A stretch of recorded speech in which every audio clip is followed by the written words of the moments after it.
guys, welcome back to Behind Bars. I'm Keith, and today we are in TriBeCa once again on a lovely sunny January day, and we're visiting a bar called Belle Reve.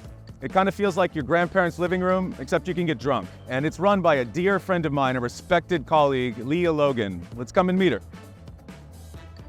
Lea, it's fucking great to see you. So good to see you. What am I drinking today? I named it the Kentucky Hug. There is a well-known saying about when you drink bourbon, the first sip, it stays in your chest and gives you that warmth, and they call that the Kentucky Hug when you drink bourbon. I'm from Kentucky, so it was special for me to make you something from my hometown.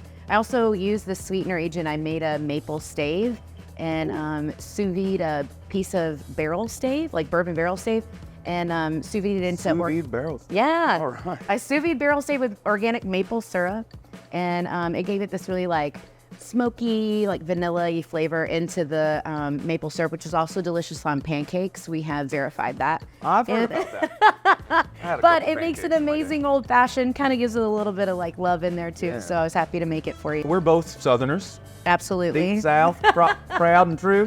Tell me a bit about how you came to New York. Why were you doing hospitality back in Kentucky, or how you got here? Yeah, I've been in the industry for 23 years. 20 math.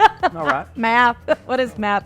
23 years I've been in the industry, and it's been such a long journey. I've also done 1,000 jobs in between, but the one constant for me was always coming back to hospitality. I always found my people there. When I moved to New York, which was 7 years ago, I'm actually a singer-songwriter. I moved here for music. Quite a good one. But yeah, I moved here for music, and I've been doing that while I was here. And obviously, it doesn't make a whole lot of money. You have a plan that you're going to be a musician and make money doing it, but then you're like, wait, rent's very expensive, and you go back to what you know, which is hospitality. Absolutely. I used to say I was a musician who bartends, and then I flipped it, and then I became a bartender who occasionally plays music. I love it. Ended up finding Belle Reve through a friend. She's like, I think you'd really like this place.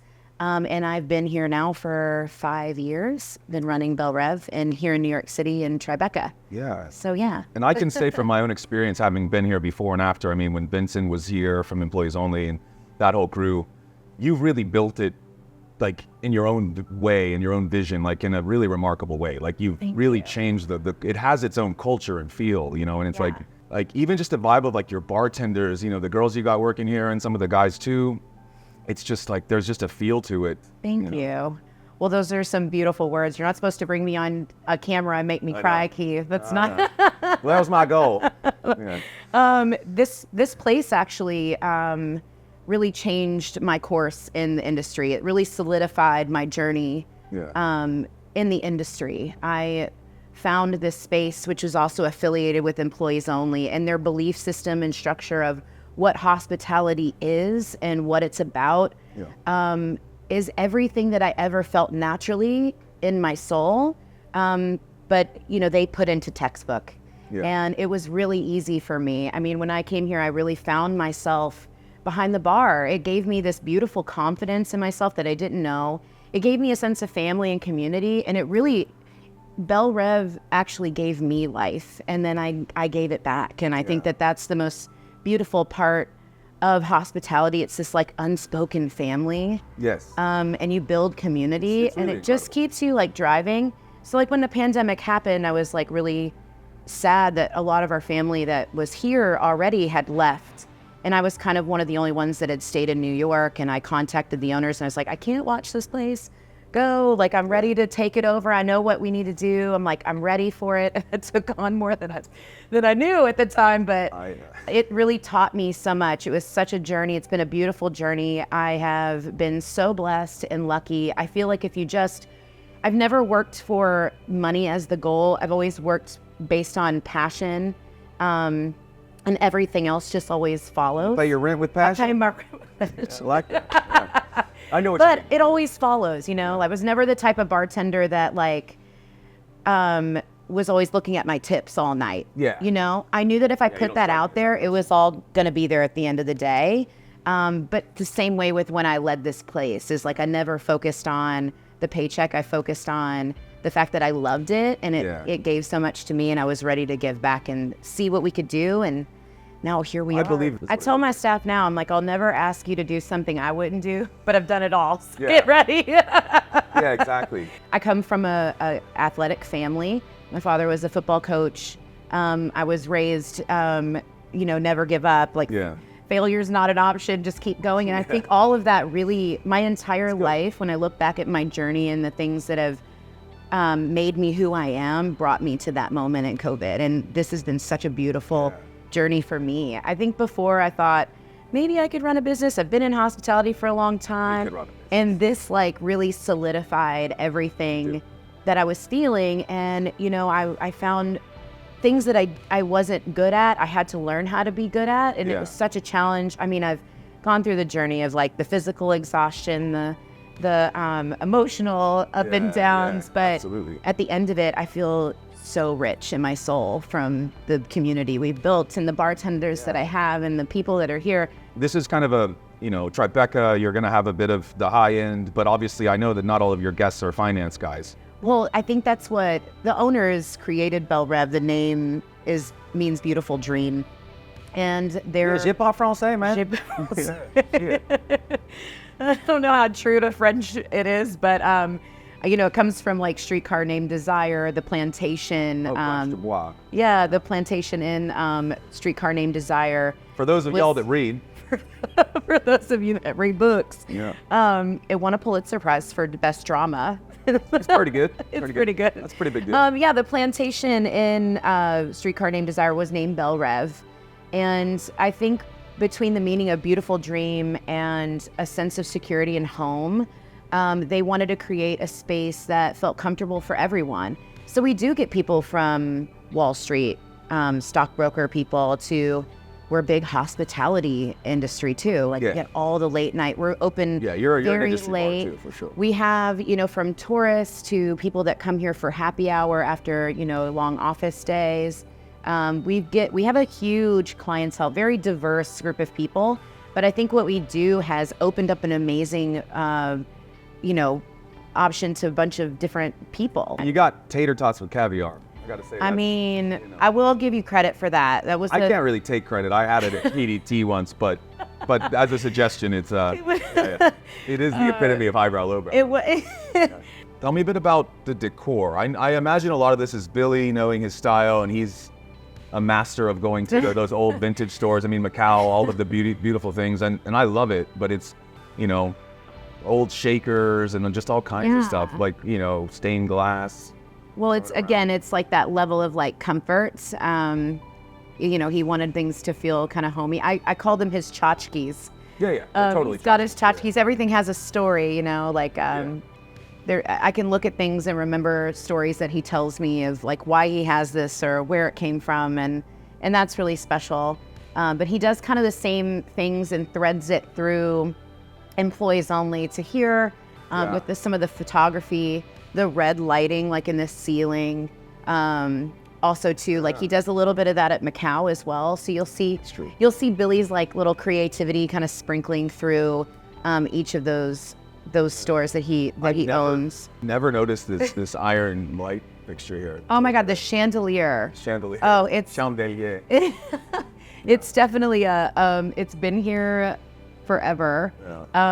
Guests love to touch it. I love to tell them to stop.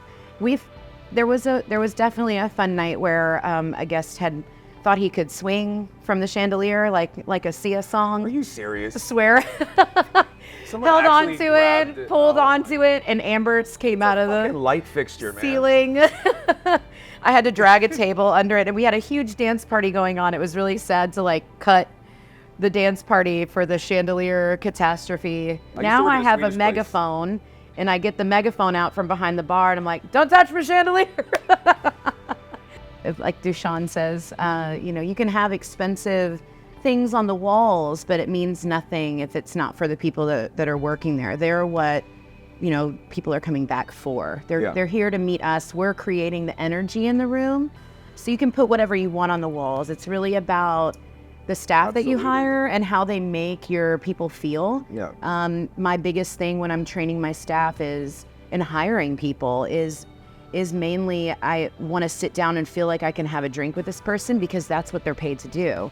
They're paid to be behind the bar. This to me once. I like this as a model for hiring. Yeah, if I'm sitting with someone and having good conversations, like, would I want to have a drink with this person, like, and sit down? Because that's what a guest is gonna do. They're gonna pay to sit there for an experience of feeling comfortable with this person.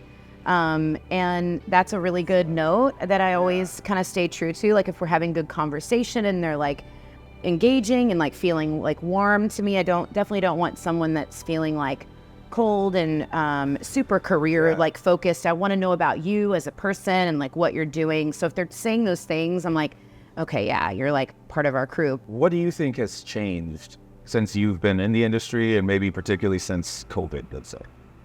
I think a lot of things have changed. I think everything's changed in different areas. I would say, as far as what I know in New York, I mean, I think the people have changed a lot. You had a lot of people leave in a very hard time, like searching. Even in the bar, we lost our entire team, and I was like one of the only ones that stayed in New York. You did the whole thing. Sure. Yeah. I mean, I had a little help, but yeah, I was thankful for that. But yeah, I mean, most of my team had left, so a lot of people left the city. It wasn't even just them. A lot of the best bartenders, a lot of the best like people in the industry left, so we had to rebuild in so many ways. We had to learn how to like pivot, and it was just like each year gave us a new surprise, each day. I mean, I think when I break down like the whole pandemic, the biggest word that I could use is pivot. I pivoted I went day at a time, and that's really hard for me. Like, I'm a planner. I like to see things through. I like to make deadlines. I'm like, I'm a hustler. I'm gonna get it. But in pandemic time, you had to change and evolve as things were going. You know, we had like announcements of like, well, today we have to do food with a cocktail purchase. Okay, well, I'm gonna get creative. And I sold a slice of watermelon with every cocktail I sold. You know, it was like you had to just be creative and like innovative on the fly. So those types of skills have changed me. Yeah. I think have changed a lot of bars, like also learning how to cut down costs. Yeah. Unfortunately, the one thing I don't enjoy is that we've learned how to cut down on labor and costs as far as that, but it's a benefit and it's not a benefit. Yeah. I think depending on the space, it's different. Like my space is smaller, so we have a small team. Right, yeah. And my team are hustlers, so they like to make as much money, so I don't have to have extra bodies on the floor where we used to have a bar back and 2 bartenders and 2 servers. And now my bartenders are like, we got it. We don't want to pay a bar back anymore because they've learned how to hustle through it. So I think it's made people tougher. I think we've taken on a little more than we used to as far as labor. Everybody wants to feel like they have family, security, safety, and that you're cared about. And I lead with that. That's the rock, and then everything else kind of filters around it. I mean, and there's also a new wave of younger workers that come from where we came from, which was maybe not a healthy upbringing in hospitality, where it's like, go to work, you do this, you go through sickness and do it. But then, like even if you have a flu, if someone can't work for you, sure. Do it. Where do you like to go out? Like, what are some bars that you enjoy, maybe guilty pleasures, or places you fully admire and are inspired by? Well, unfortunately, I do work here a lot. So when I'm done, I usually go re-energize myself at home. I guess I like to visit some of my just like hospitality friends. We're a big hospitality bar. We have a lot of people that like give back, and there was like, come visit me. I love visiting like Macau, our sister bar, and just like saying hi to them. Quite far, but yeah. Quite far. Yeah. Literally a rock. There last night. Broke my phone. Literally rocks throw. Love their entire team. So it's always lovely to see them. I'm very inspired by Nacho from Super Bueno. Oh, he's great. Such a good guy. He's also an incredible DJ. I also really love going to see Greg Kong. He's at Chinado right now. He left Manhattan. He's now at Chinado, and it's an interesting location as well. Who else do you think I should interview? Oh, well, definitely. I mean, back to Nacho. I think he's a great one to interview. Idea. I hadn't thought of it. I know, and I also think Deshaun. I mean, he's definitely both one of our mentors that's really just spearheaded a lot of the culture of like where we come from and what we do. Yeah. Finally, what's the most ridiculous thing, or one of the most ridiculous things you can think of that you've experienced while working behind a bar or in management? This bar is always known to be quite scandalous, so I'm constantly maybe even like breaking up a little bit of a, too intimate of a party going on in front of people. That's what I meant. Yeah, I've experienced that. Intercourse while people are at the bar has happened a few times in my life. I mean, one thing about making a comfortable space, people can get too comfortable. Yes. So I've had a lot of experiences with that. Sometimes. But I think the one thing is you're never prepared. You can't teach protocol on every single situation. Yeah, you get a protocol for a guy that pisses in your trash can. Like, it's like, The most recent, I had a group of like 40 people that came in here and they were running the whole room like it was theirs. And then I came to the bathroom line and somebody finally told me that something was going on in the bathroom, and they had literally ripped off my entire toilet seat. Like, just ripped it off. It was just like hanging out on the side. Why? You're like, why? Like, what were we doing? What were we doing in the bathroom that required you to, I just don't understand. Yeah. Nothing good happens after 2 o'clock, people. It's true. Well, Lea, thank you so much for doing this. Oh my God, thank you. One of our first episodes, and it's very exciting. And obviously, you and I already have a rapport, so it was just so nice and easy for me. I'm still getting used to all that. I mean, same. I think that this is something that needs to be happening. It needs to be conversations, and I'm proud of you for spearheading it and making yourself vulnerable to it.